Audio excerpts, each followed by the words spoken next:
Hello, friends. Believe it or not, it's episode 46 of Hack Your Thoughts. I can't believe how time has flown. We're still on our series, The Hidden Ways We Shrink Ourselves, and I know many of you out there are really enjoying this conversation. Today, we'll be talking about how do we move from shrinking to take your space. And today's episode is called Stop the Shrink, Start Expanding. Imagine walking into a room, not shrinking, not hesitating, not questioning if you belong. Imagine fully stepping into your space, your voice, your presence without apology, because this isn't about taking from others. It's about finally allowing yourself to be as big as you were meant to be. Not giving yourself permission. You don't need to give yourself permission. You allow yourself to just do it. So, why does this matter? Many of us spend years shrinking, sometimes without realizing it. But shrinking isn't humility. The antidote to shrinking isn't aggression, it's expansion. It's expansion. It's deciding to step into your full self without needing permission, just allowing yourself. This isn't about being the loudest in the room. It's about being the most fully you in the room. So here are some questions, to ponder before we dive in. What would happen if you stopped holding back? Think about that. What's one area where you've been quiet for so long? What is that one area? Today's hack is stop the shrink, start expanding.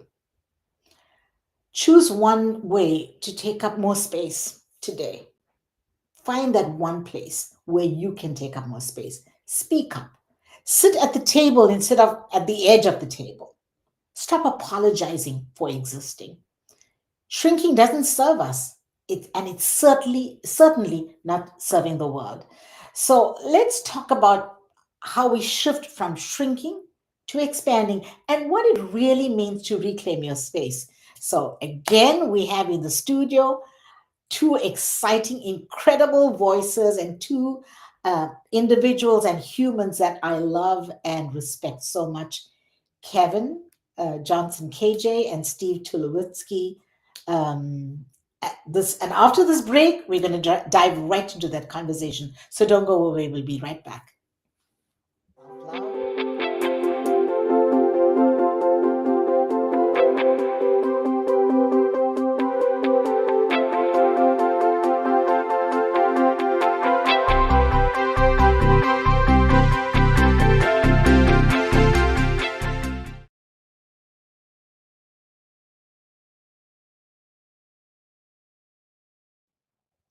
Welcome back to Hack Your Thoughts. As promised, KJ and Steve are here with me, and I'm so thrilled to have their voices in this conversation about expansion and presence. So let's begin by having each one of you introduce yourself. I know you did that last week, but let's go ahead and introduce yourselves again, just in case there's somebody new that's listening in. So, Steve, do you want to go ahead? Yeah, I will go ahead. I was gonna shrink away, but I'll go for it, full throated. I'm Steve Tulowitzki. I am a wonderful father.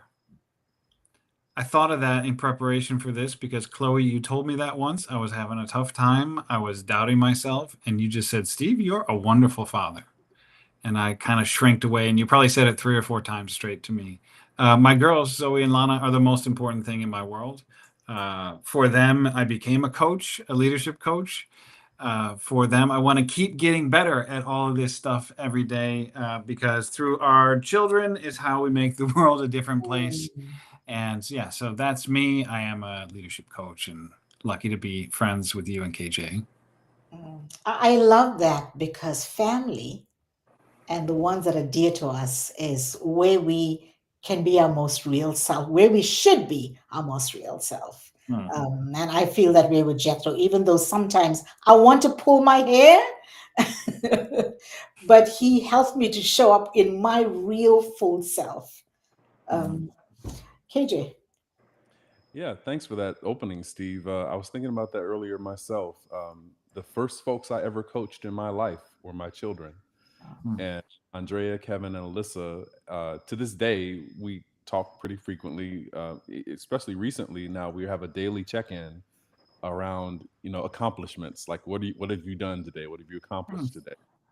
Which makes my heart really really full, to be able to know that we can connect and talk about things that are important to us. Sometimes it's just, what have you done today? Oh, I worked out today. That's it. That's my accomplishment. Great. Did you stay in bed and sleep late? Yes, that's even an accomplishment nowadays. Having good rest. Rest is Well, rebellion. Having a rested heart is rebellion nowadays, and it's resistance. So, I've been doing this coaching thing for 26 years now, and love the work that I do. I live in Costa Rica, and I do work around the world, remotely and in person. So, that's my introduction. Wow. I mean, just to start our time today, just full of love for our Mm. children is just amazing. Yeah. Um, Same thing with Jethro. So, you're a wonderful father. You're a wonderful father. And I'm a wonderful mom. you're a wonderful Yes, mom. you are. Yeah. Yeah, I Oh am. yeah. I I have am. witnessed it. Yeah. And there are times when I want to coach Jethro, I coach him. And when he's not in the mood, he says, "Okay, mom, you coaching me?" Ah, okay, right, exactly. So KJ, it's like KJ's waiting for you. KJ, can you please coach Jethro? Can you just help him there? Right. Oh, can you do that for me? You've been there. Oh my God. And you know what? He's so appreciative of your coaching, Mm, which, and we never talk about it. mm, I don't Hmm. ask him. I Hmm. just let him be. Okay, so great mm, way to dive into the conversation about how we don't shrink for our children. mm. That's what we Yeah. don't do. Hmm. We show up for them in our full whole self. We give everything. Can How do I we? can I can I riff off of that? Yeah. Because I was thinking, like some of what we're going to talk about. When did I stop shrinking? When did I notice I was shrinking? Zoe was born in 2011, and my whole life changed. And I think prior to that, I shrank at every place that I could in order to what I would now call manipulate people into thinking that I was awesome at whatever I thought they needed me to be awesome at. And it really did put me in a really small place. I didn't know who I was or what I was doing.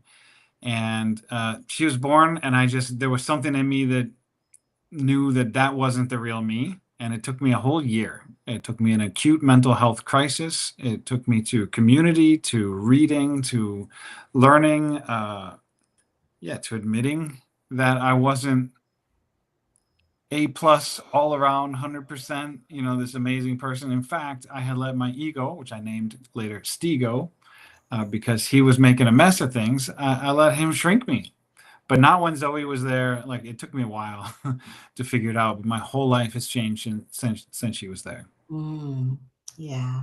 So for, as Nancy Pelosi might say, it's for the children. Um, Mm. Mm. yeah. It's for the I love children. That's that. why we do it. I love it. Ah, now I'm thinking about my son. So let's go from a place of wholeness because we never shrink for them. We want Mm. to be there and show up without everything. Um, so when we're thinking about the shift from shrinking to expanding, so shrinking to expanding, what does expansion actually look like for someone who's been so conditioned to shrink their whole life? Well, you said it at the beginning, that expansion is not necessarily loud, and I think about the metaphor of a balloon. When you open up a balloon, you get a fresh balloon, right? It's really tight, and you almost have to kind of stretch it out a little bit before you try to blow it up. And when you blow into it, it barely makes a move. You have to actually put a great deal of effort to get that balloon to start I love that. right. And so it's just that first Oh, breath, that first breath of insight, that first breath of I am here. I belong here. And sometimes no one else hears that, but you hear it. And when you start to tell yourself, I belong here, you start to fill in yourself and you start Oh, to expand. That's how I think about it in terms of the initial element, the initial experience of expansion. It doesn't have to be big. It just needs to happen in you. oh my God, that's amazing. That is beautiful. Just that first breath, you give it all you get just to get started, because it's getting started that is the toughest part. Mhm. When the balloon is just like nothing, but just getting started. And once you start, you kind of create a rhythm. Exactly. Every breath starts to expand it even more and more, and it's not as hard as the first breath. So Exactly. that Wow. first breath is critical, but it's not necessarily a loud experience. It's Mm, very personal. It's very quiet, right between you and yourself, yeah. effectively. And all of a sudden, like 3 or 4 breaths in, you say, "What's going on over there?" Then everybody starts to notice, and there's a party coming. There's a reason this balloon is Mhm. there.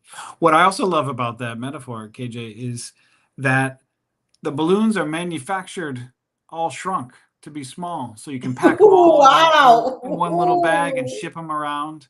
But that's not really what they're meant to be. That's not Mhm. the reason we have balloons. They're supposed to be expanded and let the party start. Wow. There's an inherent potential in the balloon. Mm, And when you apply that potential to itself, it Mm, expands. Right. mm. Yeah. Yeah. That's perfect. Yeah. wow. That's a lot of oxygen right there. Wow, that's a lot of oxygen. So let's keep this pumping. Well, Um, okay, so I'll even play on that. Yes, that's good. That was good, Chloe. I heard what you Mm, did there. Think about it like this: it's also not about competition. So it's not about becoming bigger than another person's balloon. mhm. You are mm, your own. So you becoming as big as your soul always intended to be. So Yes. you have your own unique DNA. When you breathe into that, when you start saying I belong here and you stop shrinking and you start expanding, that belonging starts to take shape that only you can take shape of. Mm, yeah. And so as you blow into it, as you breathe life into it, you're going to discover something about the shape of yourself that maybe you didn't know before, mm, which Mm, should also be a little disconcerting. Could be some dissonance between what you thought you were versus who you are as you breathe into yourself. So mhm. be prepared for that dissonance. You may not recognize yourself. You may look at you like, wait, what's unfolding here? Is it a shaped balloon? Is it a heart shaped balloon? Is it a animal shaped balloon? Is it an arrow? Is it a I love you balloon? Mm, You think about all the different shapes you could take, mm, mm. but when you start seeing it, don't get alarmed. Just take it in, yeah. because the more you breathe into yourself, the more identity you'll discover. Yeah. So, and let me ask this question. So, trying to reconcile that, what I'm discovering, what I'm seeing emerge, what has been, what I know, what I'm comfortable, what I'm conditioned, instead of thinking about how do I reconcile that, are we saying just be in the new? Are we saying, how do we reconcile that? I think there's something in seeing what's emerging and just allowing that to be what it is. Mm, Not putting labels on it because we're quick to put labels on something. yes. Yes. Not trying to name it, not trying to categorize it. Just see who you are, see how you Yes. show up. Mhm. And I Yeah. think it's really a spirit of play. A child playing with a balloon isn't trying to figure out, well, what's this balloon doing? Like it's like, oh my God, this thing is getting bigger. This is so cool. Yeah. And so just being in the awe of it, just being in the glory of it, the sheer expansion of it, Yeah. and not trying to name it, not trying to Huh. re-shrink it. It's Mm, effective, because effectively what we're doing, we categorize, is put something in a limiter, mm, yeah. and we don't want to limit the expansion. We want to keep that thing growing as big as we can get it, because that's the intention. Our soul wants to be the size that it can be. So Yes. Let's keep it Boundless, that way. Yeah. boundlessness. Steve? What I love about this is the idea of play and Yeah. fun. What expansion is fun. It's like, oh, I didn't know that was possible. I didn't know I could do that. And that word possibilities came up for me when you're asking what does it look like to expand or sound like, or what is it like to expand? When you're shrunken and you're trying to be everything to everyone, uh, it's painful process, and pain makes the world small. It puts Mm, on blinders. All I can see is my pain. All I can see is what I'm not getting, how I don't fit in. And on the other hand, expansion just opens up possibilities. yeah. So I see what kind of balloon this is, and that can be used in this party, or I can fill it with helium and it can float for a while. I can make the game that kids play to keep it up, 25 taps in a row, something like that. There's all kinds of possibilities when you expand. That when you're just a flat piece of rubber with a hole in the end, Mm, there's not really much that you can do. yeah. So, what's the cost of constantly playing small? And what finally wakes us up to it? I know what came up for me. Mm, Uh, I, I wanted to say also, growth is fun. If you're in a company when it's growing, it's fun. You're in a startup, something is growing, it's fun. So the opposite of staying of expanding and staying small is not fun. It's not easy, and the opposite of ease somehow is dis-ease, which some people pronounce as disease. okay. And autoimmune diseases is when our T cells, when our blood cells, when our immune system looks at our own cells and thinks it's an intruder, and it Mm, starts to go after it. So I think I've experienced, and I believe the cost of staying small is that you start to confuse your whole neural system. You start to confuse your biology, and it starts to attack you, and you end up being sick and not having fun and expanding. yeah. Yeah. Wow. That's powerful. Yeah. And the word that comes to mind is we start to self destruct Mm. Mm. I when would we even stay. take it further, maybe, to self betrayal, Yes. because there's an element of when you are aware of your potential, your possibilities, and you stay in a place where you are denying yourself access to those possibilities. That self betrayal, it's like you're forcing yourself to save yourself for unlived potential. Mm, It's like compound interest, but you're not living out that interest. So you just keep stacking and keep stacking and keep stacking all this potential inside of yourself while you're living out this very small existence. yeah. And it starts to build up to the point where I feel like this leads to mental health challenges. Right. That is when true. we, Yeah. when we know that we should be doing something bigger with our lives and we are staying in a compact space, that will drive us to a place of Yes. discomfort, Oh my emotionally, gosh. physically even. Mhm. So I think it's like when our soul starts to rebel against the mask that we're putting on, that's when we decide we're not going to shrink anymore. Yeah. KJ, I think you inspired I don't know if it's a new term, but it's a new term for me. When you're talking about this compound interest, it actually sounds like a spiritual debt. Mm, mm. Shrinking is like spiritual debt that just builds up, and it's so hard to get out of that. I love that. Spiritual debt. Yeah, Chloe, your book, your this whole podcast is about hacking your thoughts. It's about the operating system of human beings. So I had a couple thoughts here. One is that self-betrayal is like a virus in your operating system. It's Yeah. doing what it's Yeah. not supposed to do, right? Yeah. And so to expand again, you got to run some antivirus software. Yeah. Yeah. It's malware. Hmm. It's malware. That's Hmm. right. It's That's Yep. what it is, and that's why we have Cybersecurity. How do we protect our stuff?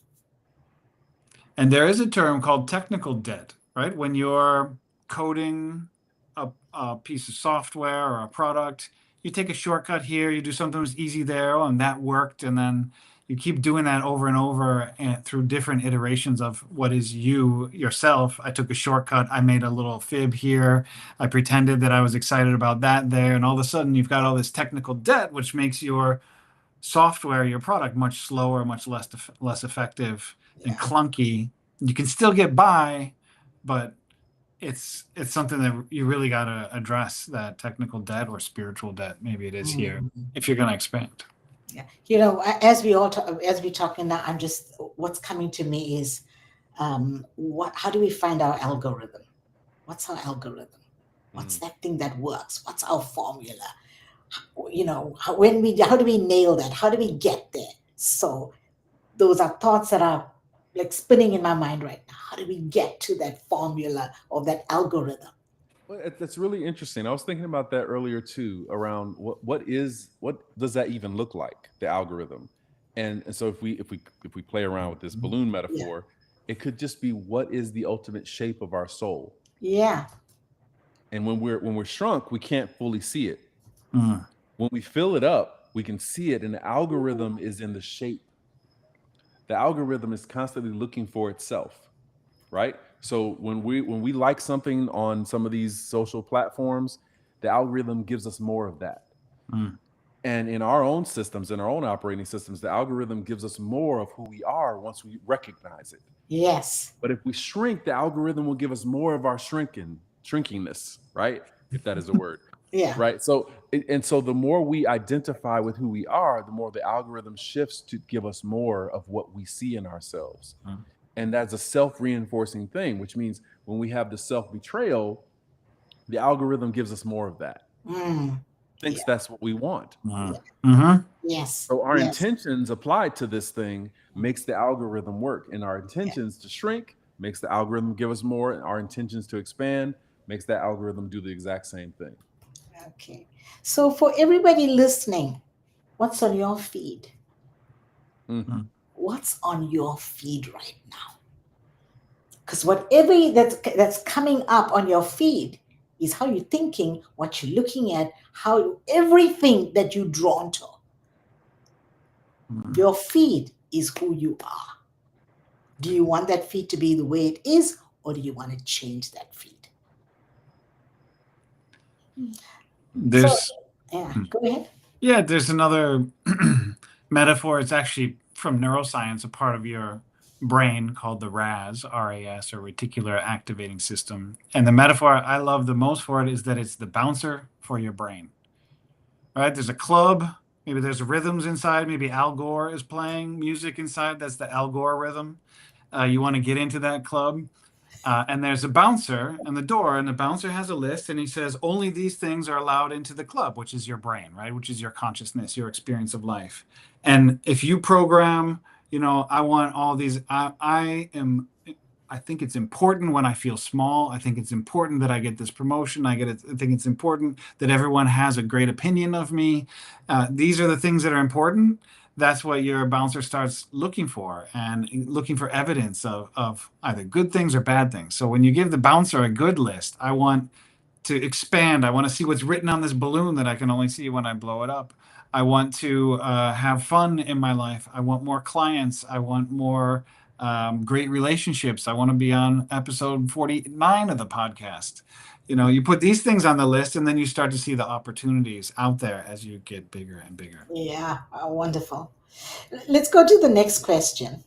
So, when we think about owning your space in daily life, what's one small everyday moment where you used to shrink and now you don't?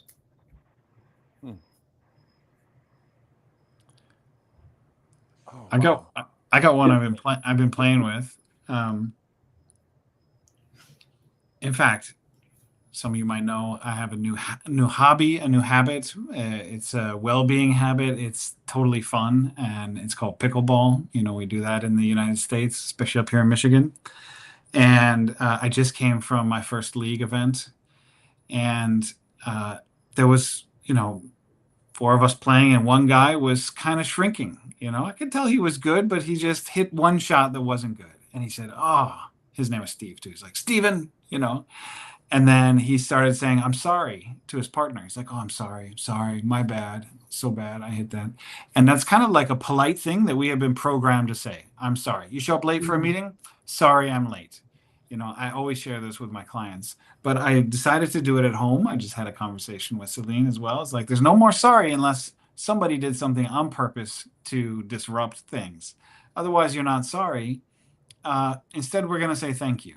Mm. Right? "I'm sorry you had to take the kids to school." No, thank you for taking the kids to school.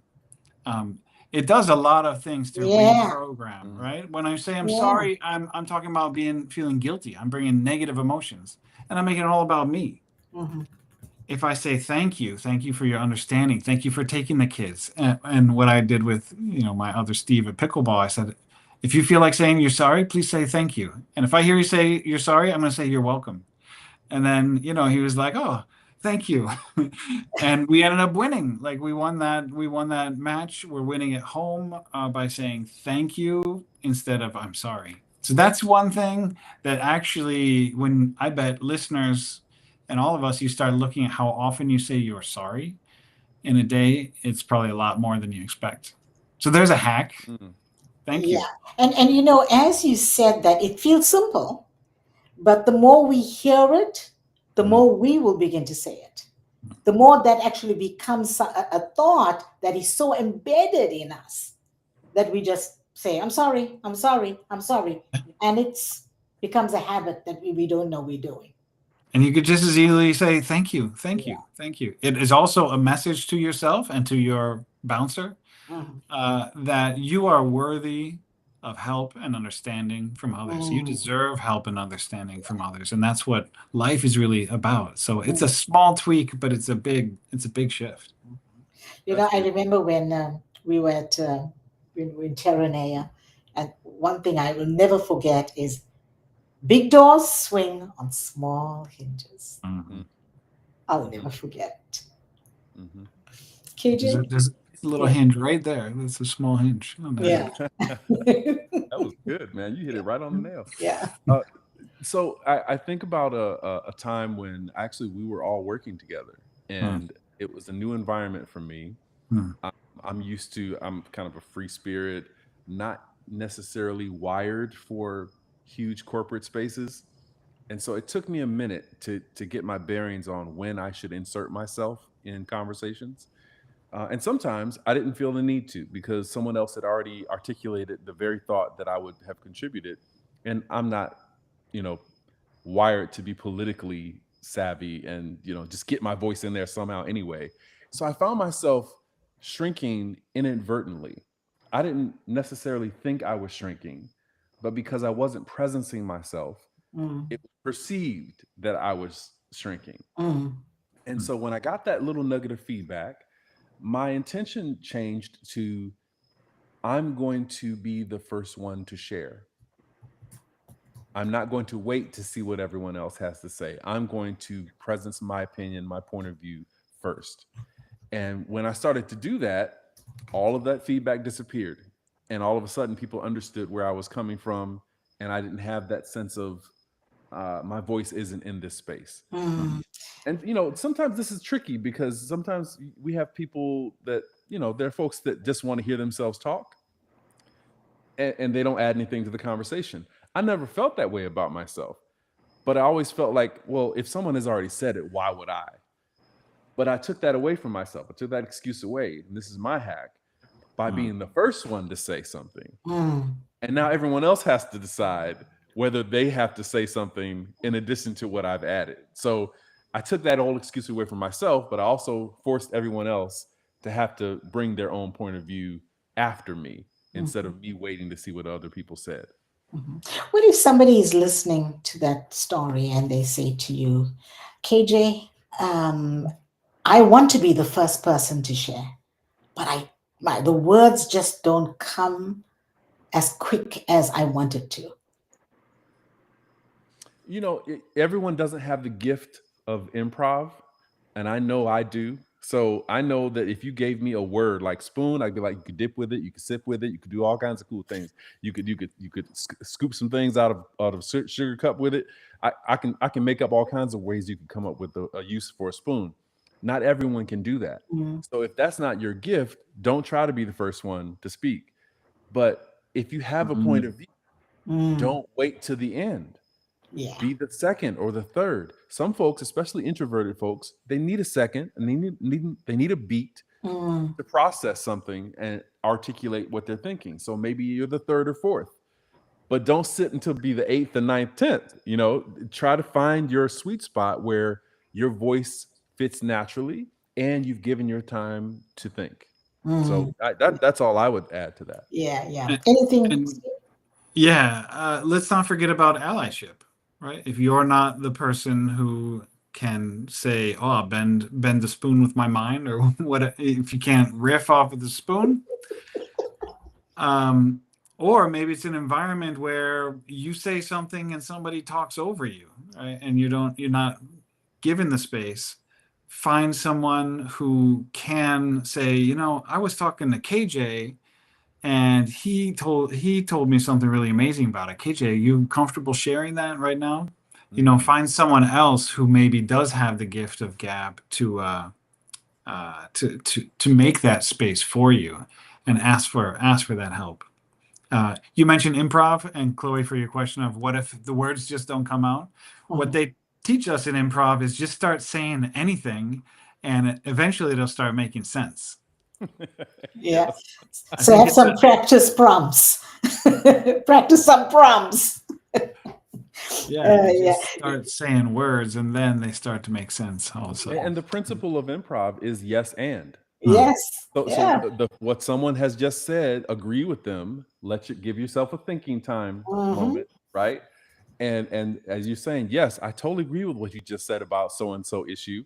Here's what I think about it. And in that little bit of time, you would have given your brain a little bit of a Yes. wedge in the door to Yes. articulate something. So play around with that idea. You may not have to be the first. You may be the yes and person. You may be the third person. You may be the person that someone has to come in and say, like Steve says, hey, I was just talking to Steve. He has something really interesting I think might add to this conversation. And look for the advocacy. So I love the diversity of points of entry here. Hmm. Yeah. And now I'm going to talk about the flip side of this. Oh, Because as you guys were talking, I'm like, oh yeah, well, I remember about a time when that happened, and it doesn't fit here. So, like for example, I'm in a meeting or I'm in a conversation, and I'm trying to get uh, uh, but everybody, because I feel like the American culture, people just dive in, and hmm. from South Africa, we don't do that. We're very courteous. We want to wait until there's a space. That didn't happen here. After a while, I'm like, okay, I give up. And then fast forward to today. If I feel there's only noise in the conversation, no need to add to that. Just Hmm. back off and sit, because Mhm. then you're taking your space. So I So, have an interesting lens on that. There was a project that I worked on where there were teams that were composed of different nationalities, different cultural backgrounds, different leadership styles, different communication styles. And one of the teams was having a heck of a time communicating. Lots of conflict, misunderstanding, unspoken tensions, all kinds of things. And I was reading a book called The Culture Map. And I thought, wow, I think that might be something that's happening here. So I asked them in one of our conversations, who feels the least heard in this in this team? And it was the Asian members of the team. And they voiced that they felt like agreement was reached without their input mm, because culturally they tended to not necessarily disagree openly. They like to process things and speak in private and speak in more closed conversations versus having the open debate. mm, And when the other teammates who were Westerners, English, Irish, blah, blah, blah, realized how their cultural differences had been shutting out the other members of the team, it changed the whole dynamic of the conversations. And Yeah. all of a sudden, they became a high performing team in that program Yeah. because they learned how to communicate more effectively Mm, with each other yeah. and invite each other to the conversation Yeah. versus trying to stake their claim in the conversation, Mhm. which is a very Western thing, as you just laid Yeah. out, Doc. Yeah. Yeah. Yeah, Yeah. yeah. Yeah. I know Indian people, and I'm, Indian, do not speak up. Mm, You get the one or two, but just a few that do speak up, that's bold enough. But a lot of Indian people just go with the flow mhm, because we don't want to cause any, ripples here and just we can't, not even a ripple. Forget about waves and mhm, storms. We don't want to even cause a ripple.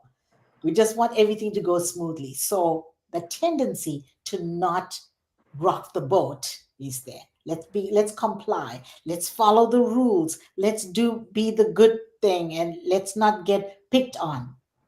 So, that I know that recently I also read that book. So, And see, uh, this is the role of diversity, equity, and inclusion, yeah, right? It's yes. right. So the misappropriation of the concept is flawed Hmm. at the very least.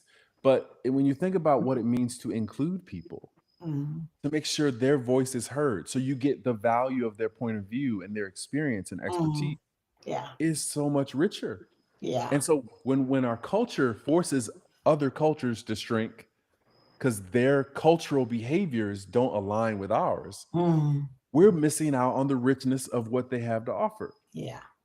That's the beauty of inclusion, is that we're drawing from all of the richness around us, not just what we expect and how we want to see it. Hmm. Yeah. So I can speak to the white dudes who might be Okay. out there in the audience. Because I'm a white dude, uh, grew up in the Midwest, got good grades, and if you ask my mom, she would tell you I never said anything wrong or did anything stupid. I'm a perfect angel. And often in my spaces, right, if I speak and I learn how to speak first and I'm clever, I might get rewards for that. And I might take that as positive reinforcement that I should do more and more and more of that. Balloons can pop. We didn't mention that if you blow the balloon so hot, so with so much air, it can pop. So the thing that I had to learn is that maybe not everything, every thought that crossed my mind, and there are a lot of them, needs to be said. And Mm, I learned it, if I can share it quickly, the story, in a really important way, in a sacred place for me. I was in ORSC training, that's team coaching, organizational relationship systems training. And someone in that training was having a real epiphany, and it was around race relations. It was around discrimination she had faced her whole life and was just at that moment seeing it. And now me, I like to be a nice ally, and I read all the books, and I learned so much from actually both of you on this call and so many others about how I could be better, that I just couldn't wait to share, all these observations that I had. And it was totally the wrong moment. She was trying to process this lifelong trauma. And I was like, oh, I know what you're talking about, like looking for points, because that's mm, how I was programmed my whole life. mm, And the instructor, the coach, the masterful coach, he told me in the break on the way to lunch, he's like, Steve, you weren't wrong what you were saying. That was good, important stuff, but it was the wrong moment. mm, That was not the right time. And he said, what I want you to work on is what I call shot selection, Mm, right? If you're playing golf, you can hit the driver every time, and Chloe, I know you love playing golf. It's so much better when you can sit back. If everyone's talking and there's too much going on in some big American or Western Europe conversation, just sit back and watch. Listen to through the lens of your values, your purpose, and for the moment, then you'll see the thing that really does need to be addressed, and mm. then you can speak. So Yeah. that was a big change for me that took painfully probably too long to learn. Mm. Words matter, huh? Mm. mhm. Words matter. Every word counts. And how it lands, what we say, how we say it, our tone, facial expression, when we say it, who we're saying it to, how much we're saying, how less we're saying, whether we're telling, whether we're asking. Oh my gosh. Every response can make or break someone or help them unshrink. Help them Word, to get that first breath to blow into the balloon. Mhm. Steve? as you're speaking, it's like words are the currency of humanity. Mm. My daughter Lana, who's 11, she said, "Hey, Dad, a book is just a remix of the dictionary." And I was like, "That's pretty cool." I'm sure you got it on TikTok or That's something. good. That's good. It needs And a I beat. was, and I told her, you know what? I told her, well, the dictionary is just a remix of the alphabet, and she was like, uh, but it is true what you say. Words matter. Words are somehow all we have. And at a school tour that I took for my daughter's new schools coming up next year, one of the teachers had the word yet, huge 3 letters, YET, on the back of the wall in big, bold yellow letters. Yet. And I just, that stuck with me. I mentioned it to the teacher. I'm like, that is such a powerful Yes. word, especially for a place of learning, because I can't do this yet. I don't understand that yet. I'm not 6 foot tall yet, whatever it is. It's such a powerful word. Yeah, Such a powerful that's word. cool. It means your journey has not ended. This is not the end. You It's like, here yet. You're not so done yet. Yeah. there's an expansion hack for you. 3 little letters, YET. Yes. Yes. So let's go on to our next question. What is one personal ritual or mindset shift that helps you take up space without apology? Mm. One of the things that I've been practicing lately is envisioning my future self. Mhm. When I think about this question, um, the hack for me is like before I make a decision, before a big moment, before I get on the podcast, uh, the question is, who am I being loyal to? My Mm. fear or my future? Mm. Mm. Am I shrinking to my fear, or am I enlarging, expanding to the future self that I envision?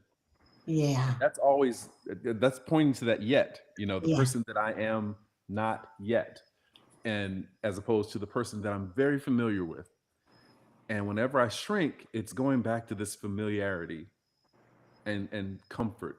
Mm. But if I'm going towards my future with my thinking, I can't shrink. It's going to be an expansion. So that's the hack that I look at. You just said something now that I just want to grab on. You said shrinking, you almost said it without saying it. Shrinking is comfortable. Mm-hmm. Oh Oof. yeah. Hmm. Even thinking about that, it kind of irks me. Shrinking is comfortable, and I'm happy to be. I'm comfortable shrunk. Hmm. Hmm. I'm comfortable being a shrunk person. That is so, right there. It's powerful enough to want to say, I need a ritual or a mindset shift, so I'm not being in that place. Mm.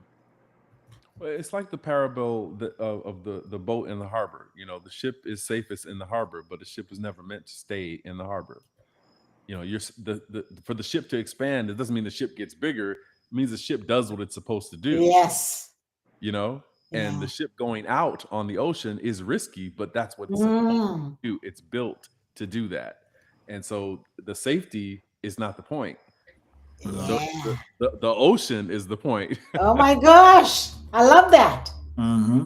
Well, I and these love that. It's comfort versus risk, because we can stay in the shrink and be comfortable, or we can explore and expand, and that is risky. It takes risk, it takes courage, it takes boldness.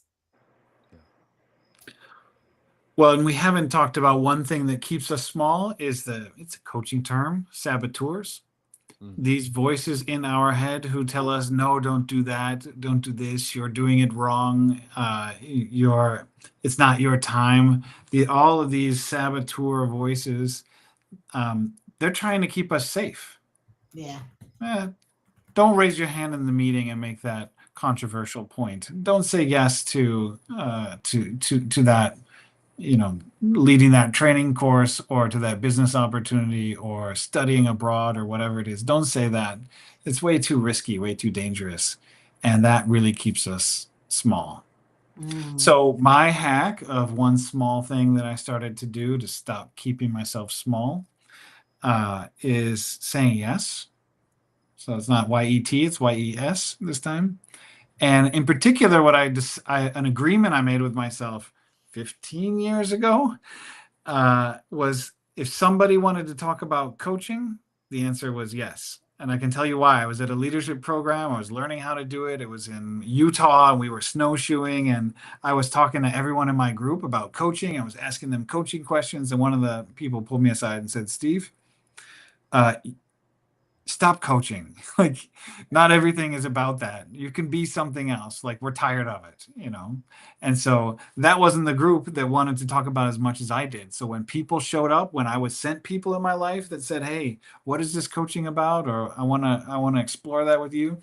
The answer was yes. It's why I'm on this podcast now. It's why I have all these relationships and people across the globe. And that has been such a huge, expansive change in my life, because I said yes to conversations that are the ones that I wanted to have. I almost couldn't not have them. Yeah. Wow. So thank you for sharing that. And I know this is not a question that I kind of said I'm going to ask, but I'm going to ask it anyway.